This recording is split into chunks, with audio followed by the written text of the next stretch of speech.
नमस्कार दोस्तों, मैं हूं आपका दोस्त के बी और 5000 जीके की एक नई वीडियो में आप सभी का स्वागत है। तो आज की इस वीडियो में हम हमेशा की तरह टोटल 50 जीके के प्रश्नों को डिस्कस करेंगे और इसमें से आपके जो सभी प्रश्न हम लोग डिस्कस करने वाले हैं वो रेलवे के एग्जाम में ऑलरेडी पूछे जा चुके हैं। तो पूरा वीडियो बहुत ही ध्यान से देखिएगा। इस वीडियो की जो पीडीएफ फाइल होगी वह आपको टेलीग्राम चैनल केवी गुरुजी या kvguruji.in के ऊपर मिल जाएगी, तो वहां से आप इसके पीडीएफ को भी डाउनलोड कर सकते हैं। वीडियो की हम लोग शुरुआत करें उससे पहले मैं आपको बता दूं कि फरवरी महीने में अनअकैडमी के ऊपर बहुत ही शानदार ऑफर चल रहे हैं। तो अगर आप इस महीने में कोई भी कोर्स अनअकैडमी के ऊपर परचेज करना चाहते हैं तो सिंपली आप मेरे व्हाट्सएप नंबर 98384400 पर कॉन्टैक्ट कर सकते हैं और अनअकैडमी के किसी भी कोर्स पर मैक्सिमम डिस्काउंट भी प्राप्त कर सकते हैं। ध्यान रखिएगा, मेरा कोड KV10 है। जैसे ही आप किसी कोर्स को खरीदते समय इस कोड का यूज करेंगे आपको तुरंत 10% का डिस्काउंट मिल जाएगा। अनअकैडमी के ऊपर एक मेगा टेस्ट भी होने वाला है। अगर आपने इसमें इनरोल नहीं किया है तो आपको नीचे डिस्क्रिप्शन में और पिन कमेंट में एक लिंक मिलेगी, उस पर क्लिक करके आप इसमें इनरोल कर सकते हैं और 27 फरवरी के दिन इस टेस्ट में शामिल होकर के अनअकैडमी की तरफ से बहुत शानदार प्राइज भी जीत सकते हैं। बाकी ये मेरा व्हाट्सएप नंबर है। अगर आपको कोई भी डाउट होता है या फिर अनअकैडमी का अगर आपको कोई कोर्स वगैरह लेना है तो उसके लिए आप डायरेक्टली इस पर मुझे मैसेज कर सकते हैं। तो चलिए अब इस वीडियो की हम शुरुआत करते हैं।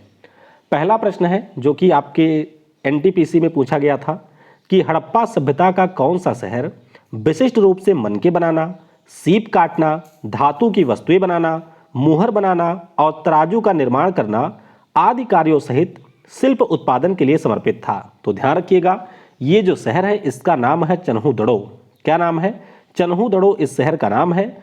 ऑप्शन यहां पर ए हो जाएगा करेक्ट। तो ध्यान रखिएगा, चन्हूदड़ो एक हड़प्पन साइट रही है और यहां पर आपको इस प्रकार के बहुत सारे चीजों के साक्ष्य मिले थे। चलिए नीचे कमेंट में आप लोग मुझे ये बता दीजिएगा कि ये जो चन्हूदड़ो नाम का शहर है ये आपको कहां पर देखने को मिलेगा। अगला प्रश्न है कि कौन सा भारतीय हवाई अड्डा दुनिया का पहला हवाई अड्डा है जो कि पूरी तरीके से सौर ऊर्जा से संचालित है। तो ध्यान रखिएगा, इसका नाम है कोचीन इंटरनेशनल एयरपोर्ट। क्या नाम है? कोचीन इंटरनेशनल एयरपोर्ट इसका नाम है और ये आपको मिलेगा केरल राज्य में। तो बहुत ही महत्वपूर्ण प्रश्न है, जरूर इसके बारे में ध्यान रखिएगा। ऑप्शन सी हो जाएगा करेक्ट। अगला प्रश्न है कि विश्व बौद्धिक संपदा संगठन, जिसे हम लोग वर्ल्ड इंटेलेक्चुअल प्रॉपर्टी ऑर्गेनाइजेशन कहते हैं, ये कहां पर स्थित है? तो ध्यान रखिएगा, स्विट्जरलैंड का जो शहर जिनीवा है वहां पर आपको इसका हेडक्वार्टर मिलेगा, यानी कि ऑप्शन बी होगा correct. World intellectual property organisation की जो स्थापना है ये 14 जुलाई 1967 को हुई थी और करंट समय में सिंगापुर के जो डैरेन तांग हैं वह इसके महानिदेशक हैं। तो ऑप्शन बी हो जाएगा करेक्ट। अगला प्रश्न है कि अंडमान टील जंतुओं की किस प्रजाति की श्रेणी का उदाहरण है? अब ये काफी टिपिकल सा प्रश्न था जो कि आपके एनटीपीसी में ही पूछा गया था। अंडमान टील की अगर हम लोग बात करते हैं तो यह आपके पक्षियों की एक प्रजाति है और इसे हम लोग इंडेमिक स्पीसीज यानी कि स्थानिक प्रजाति की कैटेगरी में रखते हैं। ऑप्शन यहां पर ए हो जाएगा करेक्ट। अब सवाल ये उठता है कि इंडेमिक स्पीसीज होती क्या है? तो देखिए, ये आपका अंडमान टील है। तो हमारे ऐसे जीव जंतु जो कि किसी पार्टिकुलर एरिया में ही पाए जाते हैं और मुख्य रूप से ये आपके जो प्राकृतिक और ज्योग्राफिकल बैरियर होते हैं उनसे आइसोलेट होते हैं, ऐसे जीवों को हम लोग कहते हैं इंडेमिक स्पीसीज। जैसे आपका अंडमान का टील हो गया, निकोबार का आपका कबूतर है, अंडमान में जो आपको सूअर मिलते हैं, तो ये सारे इंडेमिक स्पीसीज के उदाहरण हैं। तो ऑप्शन ए होगा करेक्ट। अगला प्रश्न आपके सामने है कि भारतीय संविधान के संदर्भ में निम्नलिखित में से कौन सा प्रश्न सुमेलित है? तो ध्यान रखिएगा, यहां पर अगर आप लोग ध्यान देंगे तो अगर हम लोग बात करते हैं भाग 3 की तो भाग 3 में आपको मिलेगा मूल अधिकार। अगर हम बात करते हैं भाग 1 की तो भाग 1 में संघ और उसका राज्य क्षेत्र है, भाग 2 में आपको नागरिकता मिलेगी, भाग 3 में हमारा मूल अधिकार है 12 से 35 तक। उसके बाद में भाग 4 में आपको मिलेगा directive principle of state policy यानी कि राज्य के नीति निर्देशक तत्व। तो इस प्रकार से ऑप्शन हमारा यहां पर बी हो जाएगा सही सुमेलित। तो बी होगा आपका करेक्ट। अगला प्रश्न है कि 1974 में जब हमारा पोखरण में हमने पहली बार नाभिकीय परीक्षण किया था तो उस समय हमारे परमाणु ऊर्जा आयोग के चेयरमैन कौन थे? तो ये भी टिपिकल ही प्रश्न है, क्योंकि इसके जो चेयरमैन हैं हो सकता है आपने उनका नाम ही ना सुना हो। नाम इनका है होमी सेठना। क्या नाम है? होमी सेठना इनका नाम है। तो ऑप्शन यहाँ पर डी हो जाएगा करेक्ट। वैसे इनका नाम है होमी नुसारवांजी सेठना, जो कि हमारे एटॉमिक एनर्जी कमीशन के अध्यक्ष थे जब हम लोगों ने 18 मई 1974 को पोखरण में पहली बार परमाणु परीक्षण किया था। तो डी हो जाएगा करेक्ट। अगला प्रश्न है कि उस भारतीय शास्त्रीय नृत्य शैली का नाम बताइए जिसके संबंध में मान्यता है कि भगवान ब्रह्मा ने भरत नामक एक प्रसिद्ध मुनि को इसका ज्ञान कराया था, जिन्होंने बाद में इस पवित्र नृत्य को नाट्य शास्त्र नामक संस्कृत ग्रंथ में वर्णित किया है। तो इसका नाम ही है भरतनाट्यम। क्या नाम है? भरतनाट्यम इसका नाम है। ये आपके तमिलनाडु का शास्त्रीय नृत्य है। ऑप्शन बी हो जाएगा करेक्ट।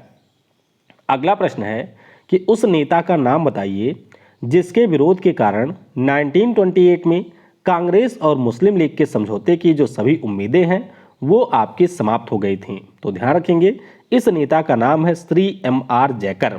क्या नाम है? श्री M.R. जयकर इनका नाम है, यानी कि ऑप्शन यहाँ पर बी हो जाएगा करेक्ट। तो ये आपके अखिल भारतीय हिंदू महासभा के सदस्य भी थे और इन्होंने ही इसका विरोध किया था। तो यानी कि जो समझौता होना था कांग्रेस और मुस्लिम लीग में, ये नहीं हो पाया था। तो बी हो जाएगा करेक्ट। अगला प्रश्न है कि इनमें से कौन सी कंपनी गूगल की स्वामित्व वाली कंपनी है? तो ध्यान रखिएगा, इस कंपनी को हम लोग गूगल की पेरेंट कंपनी कहते हैं और इसका नाम है अल्फाबेट इंक। क्या नाम है? अल्फाबेट इंक इसका नाम है। तो ए हो जाएगा यहाँ पर करेक्ट। देख सकते हैं कि 2 अक्टूबर 2015 को इसकी स्थापना हुई थी और इसके सीईओ भी हैं जो हमारे गूगल के सीईओ हैं, यानी कि सुंदर पिचाई साहब। तो ऑप्शन ए होगा करेक्ट। अगला प्रश्न है कि निम्न में से किसका संबंध भारत में हुई श्वेत क्रांति से नहीं है? तो अगर हम लोग श्वेत क्रांति की बात करते हैं तो नॉर्मन बोरलॉग ये आपके श्वेत क्रांति यानी कि व्हाइट रेवोल्यूशन से संबंधित नहीं है। बाकी आनंद आपको पता ही होगा कि अमूल का हेडक्वार्टर है, अमूल हमारी कंपनी है, वर्गीज कुरियन श्वेत क्रांति के जनक रहे हैं। तो ऑप्शन बी हो जाएगा करेक्ट। तो यहां पर ध्यान रखिएगा, ऑप्शन हमारा बी हो जाएगा करेक्ट, क्योंकि नॉर्मन बोरलॉग हमारी हरित क्रांति से जुड़े हुए हैं। तो बी होगा फिलहाल करेक्ट। अगला प्रश्न है कि कर्तन और दहन कृषि प्रणाली भारत के किस राज्य में बेबर के रूप में जाना जाता है? आपने पढ़ा होगा झूम खेती के बारे में। तो जो हमारे उत्तर पूर्वी राज्य हैं वहां पर हम लोग इसे कहते हैं झूम खेती, लेकिन हमारे देश के अलग अलग राज्य हैं जहां पर इस खेती का नाम अलग अलग है। तो अगर हम बेवर की बात करते हैं तो बेवर कहा जाता है इसको एमपी में। कहां पर? एमपी यानी कि मध्य प्रदेश में। तो ऑप्शन डी होगा करेक्ट। अब यहां पर आप लोग देख सकते हैं, जैसे कि अगर हम लोग उत्तरी पूर्वी भारत की बात करें तो झूम खेती कहेंगे, मणिपुर में इसे पमलू कहा जाता है, छत्तीसगढ़ में दीपा कहा जाता है, मध्य प्रदेश में इसे बेवर या फिर दाहिया कहा जाता है, उसी प्रकार से उड़ीसा में इसको भृंगा कहा जाता है। तो अलग अलग राज्यों के अलग अलग नाम हैं। अगर आपको मौका मिलता है तो इसे जरूर पढ़ लीजिएगा। डी होगा करेक्ट। अगला प्रश्न है कि निम्नलिखित में से किसका उपयोग धातु के खंड में दरारों और दोष का पता लगाने के लिए किया जाता है? तो ये जो हमारी तकनीक है इसे कहा जाता है पराध्वनिक या फिर अल्ट्रासाउंड। क्या कहा जाता है? पराध्वनिक या अल्ट्रासाउंड। तो ऑप्शन सी हो जाएगा यहाँ पर करेक्ट। देख सकते हैं कि इस प्रकार से अगर हमें दरारों का पता लगाना होता है अल्ट्रासोनिक, तो मैग्नेटिक पार्टिकल टेस्ट होता है, लिक्विड पेनिट्रेंट टेस्ट होता है, रेडियोग्राफी या फिर अल्ट्रासोनिक टेस्ट होता है। तो अल्ट्रासोनिक या फिर इसे पराध्वनिक कहेंगे। सी होगा करेक्ट। अगला प्रश्न है कि प्राचीन भारतीय इतिहास के सबसे महत्वपूर्ण शासकों में से एक चंद्रगुप्त द्वितीय की पुत्री का नाम क्या है? तो आसान सा प्रश्न है। चंद्रगुप्त द्वितीय, जिन्हें हम लोग विक्रमादित्य भी कहते हैं, इनकी बेटी का नाम था प्रभावती गुप्त। क्या नाम था? प्रभावती गुप्त नाम था। तो बी हो जाएगा यहाँ पर करेक्ट। अगला प्रश्न है कि भारतीय चुनाव आयोग की स्थापना कब हुई थी? तो अगर हम लोग चुनाव आयोग की बात करते हैं तो इसकी स्थापना हुई थी 25 जनवरी 1950 को। जरूर ध्यान रखिएगा, और इसीलिए 25 जनवरी को हम लोग राष्ट्रीय मतदाता दिवस भी मनाते हैं। जब हमारा चुनाव आयोग गठित हुआ था तो उसके जो पहले मुख्य चुनाव आयुक्त थे उनका नाम था सुकुमार सेन। तो ऑप्शन यहाँ पर ए हो जाएगा करेक्ट। अगला प्रश्न है कि खोल के भीतर से निकलने वाला अर्क जिनका तकनीकी नाम सोप है, यानी कि इसे हम लोग नेकरे भी कहते हैं, तो इसको हम लोग किस नाम से जानते हैं? तो ध्यान रखिएगा, इसे कहा जाता है मदर ऑफ पर्ल। क्योंकि समुद्र में जो आपकी मोती होती है वह इसी सोप से आपको मिलेगी। तो ऑप्शन सी हो जाएगा करेक्ट। ये देख सकते हैं, ये हमारा नकरे है और यहीं से आपको समुद्र में मोतियां प्राप्त होती हैं। अगला प्रश्न है कि उत्तराखंड के कुमाऊं क्षेत्र में तलवार के साथ किए जाने वाले लोकप्रिय नृत्य को क्या कहा जाता है? तो ये जो लोकप्रिय नृत्य है इसका नाम होता है छोलिया। क्या नाम है? छोलिया इसका नाम है। ऑप्शन डी हो जाएगा फिलहाल करेक्ट। बाकी घूमर मैंने आपको बताया हुआ है, राजस्थान का है। लावनी की बात करें तो महाराष्ट्र का है। और कथक की अगर हम लोग बात करते हैं तो ये है आपके उत्तर प्रदेश का क्लासिकल डांस। अगला प्रश्न है कि भारतीय जनगणना 2011 के अनुसार किस राज्य का जो जनसंख्या घनत्व है ये सबसे कम है? तो सबसे कम की अगर हम बात करते हैं तो ये आपको मिलेगा अरुणाचल प्रदेश का, जहां पर आपको प्रति वर्ग किलोमीटर सिर्फ 17 व्यक्ति देखने को मिलेंगे। वहीं पर अगर हम लोग सबसे ज़्यादा की बात करते हैं तो सबसे ज़्यादा है हमारे बिहार का भैया। बिहार के लोग आपको मिलेंगे प्रति वर्ग किलोमीटर में 1106 लोग। तो ये ध्यान रखिएगा, ऑप्शन सी हो जाएगा यहाँ पर करेक्ट। अगला प्रश्न है कि भारत में हरित क्रांति को सफलतापूर्वक निष्पादित करने का श्रेय किसको जाता है? तो ये तो बहुत ही आसान प्रश्न है। इसका श्रेय दिया जाता है एम एस स्वामीनाथन को, यानी कि ऑप्शन बी होगा यहाँ पर करेक्ट। अच्छा, ये भी ध्यान रखिएगा कि 1966-67 में आपके यहाँ पर हरित क्रांति शुरू हुई थी और इसमें मुख्य रूप से जोर दिया गया था गेहूं के उत्पादन पर। तो ऑप्शन बी होगा करेक्ट। अगला प्रश्न है कि वर्ष डैश डैश में स्वेज नहर को खोल दिया गया था और इससे विश्व अर्थव्यवस्था के साथ बंबई के संबंधों को और अधिक मजबूती मिली थी। तो अगर हम लोग स्वेज नहर की बात करते हैं जिसके ऊपर अधिकार है मिस्र का, तो स्वेज नहर को खोला गया था 1869 में, यानी कि 1869 में। तो ऑप्शन सी हो जाएगा यहाँ पर करेक्ट। ये देख सकते हैं कि इसका जो निर्माण कार्य है वो 1859 में शुरू होता है और फाइनली 1869 में इसे खोला जाता है। तो सी हो जाएगा करेक्ट। अगला प्रश्न है कि ऐसी वस्तुएं जिसे उपभोक्ता की तत्काल आवश्यकता की पूर्ति करने के लिए नहीं बल्कि अन्य वस्तुओं का उत्पादन करने के लिए लाया जाता है, ऐसी वस्तुएं हमारी क्या कहलाती हैं? तो ध्यान रखिएगा, ऐसी वस्तुओं को हम लोग पूंजीगत वस्तुओं के नाम से जानते हैं। किस नाम से? कैपिटल गुड्स के नाम से इनको हम जानते हैं, यानी कि ऑप्शन ए हो जाएगा करेक्ट। तो देख सकते हैं कैपिटल गुड्स हमारे ऐसे एसेट होते हैं जो कि किसी अन्य व्यापार में नए चीजों के निर्माण में यूज किए जाते हैं। तो ए हो जाएगा करेक्ट। अगला प्रश्न है कि एक प्रसिद्ध तारामंडल है जिसे शाम में देखा जा सकता है। इस तारामंडल को शिकारी के नाम से भी जाना जाता है। तो ध्यान रखिएगा, इस तारामंडल का नाम है ओरियन। क्या नाम है? इसका नाम ओरियन है और इसे हम लोग अपने पृथ्वी से शाम के समय देख भी सकते हैं। तो ऑप्शन बी हो जाएगा यहाँ पर करेक्ट। अगला प्रश्न है कि डैश डैश भारत और एशिया का दूसरा सबसे बड़ा मिट्टी का बांध है। इस बांध का नाम केरल के राजा महाबली के पुत्र के नाम पर रखा गया था। बताइए इस बांध का नाम क्या है? तो इस बांध का नाम है बाणासुर बांध। क्या नाम है? बाणासुर बांध इसका नाम है। ऑप्शन सी हो जाएगा यहाँ पर करेक्ट। तो ये जो डैम है वो आपको केरल राज्य में देखने को मिलेगा। नाम इसका है बाणासुर सागर डैम। तो ऑप्शन सी हो जाएगा करेक्ट। अगला प्रश्न है कि खगोलीय भौतिक विज्ञानी डैश डैश ऐसे पहले जीवित व्यक्ति बन गए जिनके नाम पर नासा ने अंतरिक्ष यान का नाम रखा। इन्होंने 1857 में सर्वप्रथम सौर्य पवन के अस्तित्व को सैद्धांतिक रूप दिया था। तो इनका नाम है यूजीन पार्कर। आपने सुना भी होगा कि सूर्य के लिए जो नासा का मिशन है उसका भी नाम है सोलर पार्कर प्रोब। तो इन्हीं के नाम पर नाम रखा गया है उसका, यूजीन पार्कर नाम है। ऑप्शन डी हो जाएगा करेक्ट। अगला प्रश्न है कि जर्मनी में जो कुल आपको स्टील प्राप्त होता है वह इसके कौन से क्षेत्र से मिलता है? तो ध्यान रखेंगे, इस क्षेत्र का नाम है रूर। क्या नाम है? इस क्षेत्र का नाम होता है रूर और ये आपके जर्मनी का बहुत ही फेमस औद्योगिक क्षेत्र भी है, यानी कि ऑप्शन ए होगा करेक्ट। अगला प्रश्न है कि भारत में बोकारो इस्पात संयंत्र की स्थापना 1964 में डैश डैश के सहयोग से की गई थी। तो बोकारो इस्पात संयंत्र की बात करते हैं, इसकी स्थापना हुई थी सोवियत संघ के सहयोग से। किसके? सोवियत संघ के सहयोग से, यानी कि ऑप्शन यहां पर ए हो जाएगा करेक्ट। अगला प्रश्न है कि दूरी और समय के मामले में भारतीय रेल नेटवर्क की जो सबसे लंबी दूरी तय करने वाली रेलगाड़ी है इसका नाम क्या है? तो इस रेलगाड़ी के बारे में आप सभी ने सुना होगा। 2013 से इसने काम करना शुरू किया है और नाम इसका है विवेक एक्सप्रेस। कहां से कहां तक चलती है?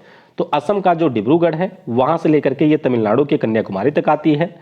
4100 किलोमीटर से ज्यादा की दूरी ये तय करती है। नाम है विवेक एक्सप्रेस, यानी कि ए होगा यहां पर करेक्ट। अगला प्रश्न है कि संयुक्त राष्ट्र की स्थापना राष्ट्र संघ के उत्तराधिकारी के रूप में 24 अक्टूबर डैश डैश तो की गई थी। तो संयुक्त राष्ट्र की बात करें तो इसकी स्थापना 24 अक्टूबर 1945 को हुई थी। ध्यान रखेंगे आप लोग, इसने लीग ऑफ नेशन को रिप्लेस किया था। तो ऑप्शन यहां पर ए हो जाएगा करेक्ट। अगला प्रश्न है कि संयुक्त राष्ट्र का गठन मानव जाति को स्वर्ग में ले जाने के लिए नहीं बल्कि मानवता को नर्क से बचाने के लिए किया गया था। यह कथन किसका है? तो हमारे संयुक्त राष्ट्र के ये महासचिव रहे हैं। नाम इनका था डेग हैमर स्काइल्ड। इनको नोबेल पीस प्राइज भी मिल चुका है। ध्यान रखिएगा, इन्हीं के द्वारा दिया गया ये स्टेटमेंट है। तो ऑप्शन ए होगा फिलहाल के लिए करेक्ट। अगला प्रश्न है कि महाराष्ट्र और गुजरात राज्यों का गठन कौन से साल में हुआ था? तो ये जो हमारे राज्य हैं इनका गठन हुआ था 1 मई 1960 को। कब? 1 मई 1960 को महाराष्ट्र और गुजरात का गठन हुआ था, यानी कि ऑप्शन ए होगा यहां पर करेक्ट। अगला प्रश्न है कि दक्षिण अफ्रीका से वापस लौटने के पश्चात महात्मा गांधी ने फरवरी 1916 में डैश डैश के उद्घाटन के समय पहली बार सार्वजनिक रूप से आम जनता से रूबरू हुए थे। तो ये कई बार पूछा भी जाता है कि गांधी जी ने अपना पहला भाषण कहां पर दिया था? तो ध्यान रखिएगा, इन्होंने अपना जो पहला भाषण है वो दिया था बनारस हिंदू विश्वविद्यालय के स्थापना समारोह में। 4 फरवरी 1916 को पंडित महामना मदन मोहन के द्वारा बनारस हिंदू विश्वविद्यालय की स्थापना हुई थी और इसी में गांधी जी ने पहली बार अपना भाषण दिया था। तो ए होगा करेक्ट। अगला प्रश्न है कि निम्नलिखित में से कौन सी ग्रीन हाउस गैसों के उत्सर्जन से संबंधित अनिवार्य सीमाएं तय करने वाले औद्योगिक देशों के बीच की गई एक अंतर्राष्ट्रीय संधि है? तो इसका नाम है क्योटो प्रोटोकॉल। क्या नाम है? क्योटो प्रोटोकॉल इसका नाम है। ये जो आपकी संधि है ये हुई थी क्योटो कन्वेंशन, जो कि आपका 1997 में हुआ था। तो ये हमारे United nation framework convention on climate change का कॉप नंबर 3 था। ध्यान रखिएगा, 1997 में ये हुआ था और इसी में क्योटो प्रोटोकॉल के ऊपर किया गया था साइन। तो ए हो जाएगा करेक्ट।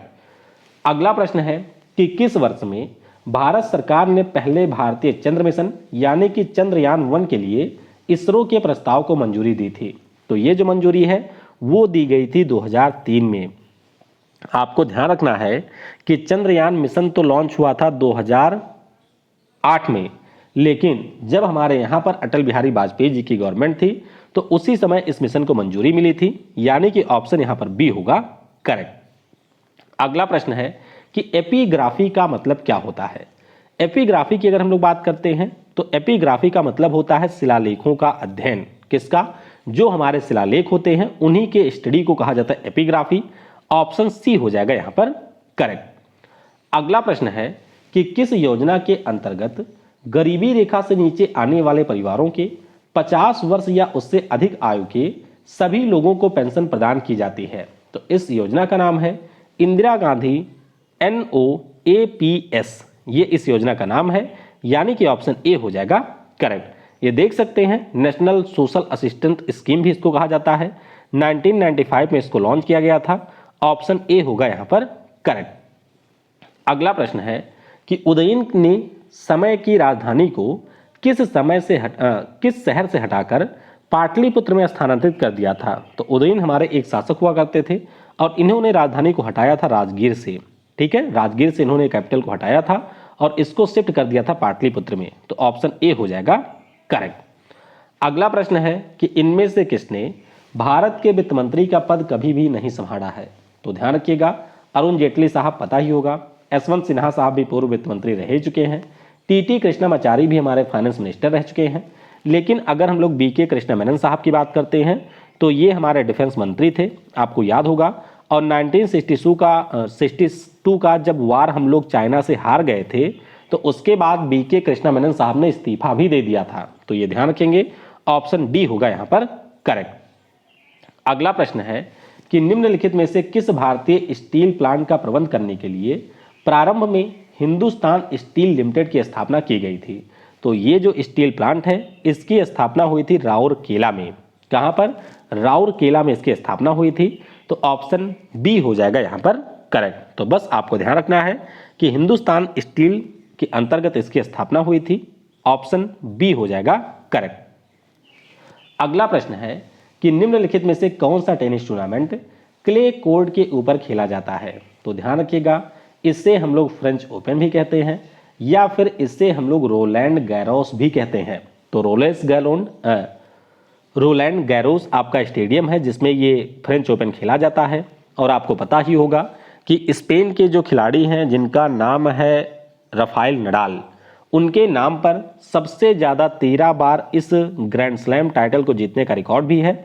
उनको हम लोग बजरी के किंग भी कहते हैं क्योंकि क्ले का मतलब ही होता है मिट्टी। ऑप्शन ए हो जाएगा करेक्ट।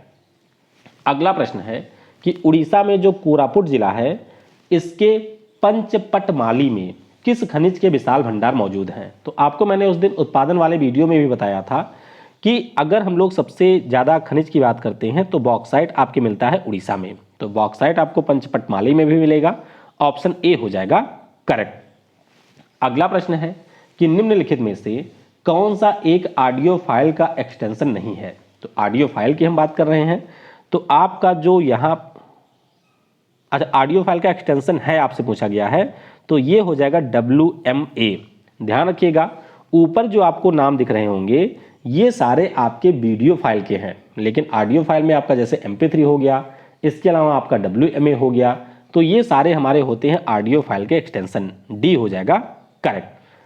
अगला प्रश्न है कि भारत के उप प्रधानमंत्री 1977 से 79 तक कौन रहे थे? तो 1977 से 79 तक की बात हो रही है और इस दौरान हमारे भारत के जो PM थे इनका नाम है जगजीवन राम। टोटल अभी तक हमारे देश में 7 उप प्रधानमंत्री रह चुके हैं। ध्यान रखिएगा, जो उप प्रधानमंत्री का पोस्ट है ये कोई संवैधानिक पद नहीं है, बस इसको लोगों को खुश करने के लिए दिया जाता है। तो जगजीवन राम साहब 77 से 79 तक मोरारजी देसाई की सरकार में उप प्रधानमंत्री थे। पहले उप प्रधानमंत्री हमारे सरदार वल्लभ भाई पटेल जी थे और आखिरी जो डिप्टी प्राइम मिनिस्टर थे वो थे लाल कृष्ण आडवाणी साहब। तो ये आपको ध्यान रखना है।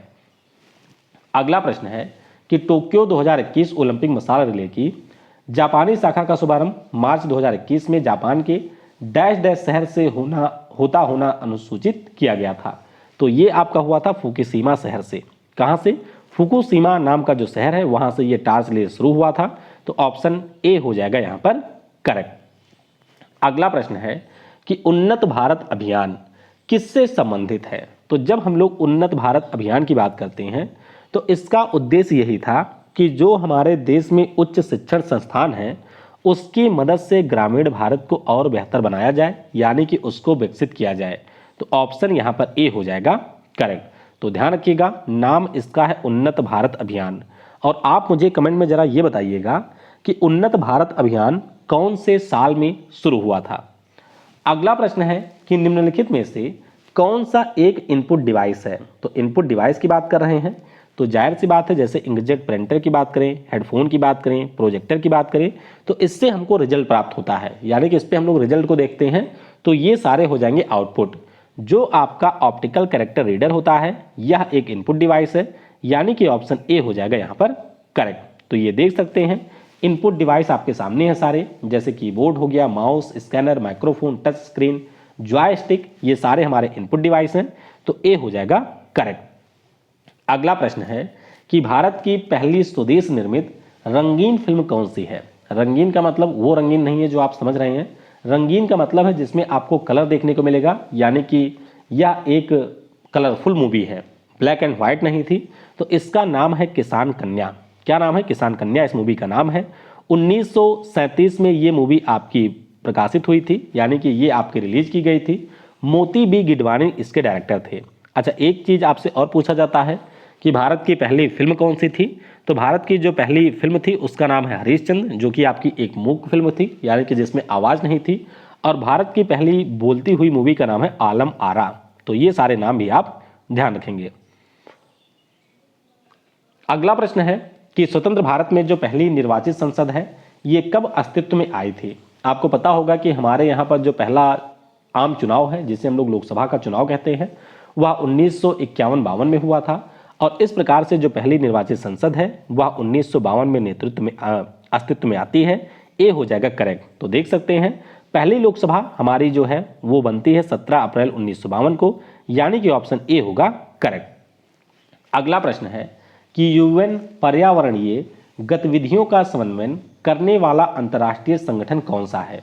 तो ये जो अंतर्राष्ट्रीय संगठन है इसका नाम है संयुक्त राष्ट्र पर्यावरण कार्यक्रम, जिसे हम लोग यूनाइटेड नेशन इन्वायरमेंट प्रोग्राम के नाम से भी जानते हैं। 5 जून 1972 को इसकी स्थापना हुई थी। हेडक्वार्टर आपको मिलेगा केन्या की राजधानी नैरोबी में और इंगर एंडरसन इस समय इसकी प्रमुख हैं। तो ध्यान रखेंगे ए हो जाएगा करेक्ट। अगला प्रश्न है कि निम्नलिखित में से कौन सा शहर है जो कि द गोल्डन ट्रायंगल नामक पर्यटन परियोजना का हिस्सा नहीं है? तो ये जो परियोजना है इसको शुरू किया गया था दिल्ली, जयपुर और आगरा को आपस में जोड़ने के लिए। तो ये दिल्ली है, ये जयपुर, ये आगरा, इनको जोड़ने के लिए शुरू हुआ था। इसमें लखनऊ शामिल नहीं है। तो ध्यान रखेंगे बी हो जाएगा यहां पर करेक्ट। अगला प्रश्न है कि आगरा का जो लाल किला है इसको किस मुगल सम्राट ने बनवाया था? तो आगरा का जो लाल किला है इसको बनवाया था शाहजहां ने। सॉरी जी, लाल किले की बात हो रही है। अच्छा, आगरा के, दिल्ली वाला शाहजहां ने बनवाया था। हाँ जी, आगरा वाला जो लाल किला है इसको सम्राट अकबर ने बनवाया था। तो ऑप्शन डी होगा यहां पर करेक्ट। तो देख सकते हैं 1565 में आगरे के लाल किले का निर्माण सम्राट अकबर के द्वारा यमुना नदी के किनारे करवाया गया था, यानी कि डी हो जाएगा करेक्ट। आखिरी प्रश्न है कि लॉर्ड कर्जन के द्वारा जो बंगाल का विभाजन है इसका निर्णय का वास्तविक कारण क्या था? देखिए, इसका वास्तविक कारण एक ही था कि फूट डालो और राज करो। जैसे वर्तमान में आपके यहाँ पर राजनेता करते हैं, ठीक इसी प्रकार का काम उस समय लॉर्ड कर्जन ने किया था 1905 में, और इसी के आधार पर इन्होंने बंगाल का विभाजन कर दिया था। तो ध्यान रखेंगे ऑप्शन बी हो जाएगा यहाँ पर करेक्ट। तो इस प्रकार से यहाँ पर भी हमने टोटल 50 प्रश्नों को डिस्कस कर लिया है। आई होप वीडियो आपको पसंद आई होगी। तो पीडीएफ दोनों पार्ट के मैं ऑलरेडी अपलोड कर चुका हूँ। इसकी पीडीएफ भी आपको रात तक या फिर कल तक टेलीग्राम पर मिल जाएगी। तो कृपया करके हाथ जोड़ के मेरा निवेदन है कि वीडियो देखने के बाद में पीडीएफ से रिवीजन जरूर किया करें, क्योंकि अगर आप रिवीजन नहीं करेंगे तो जीके के प्रश्न आप एग्जाम हॉल में कर बिल्कुल नहीं पाएंगे, चाहे आप कितना भी पढ़ते हो, लेकिन रिवीजन सबसे ज़्यादा जरूरी है। तो वीडियो को समय देने के लिए आपको बहुत बहुत धन्यवाद। जय हिंद, जय भारत, और सबसे जरूरी, पढ़ेगा भारत तो बढ़ेगा भारत।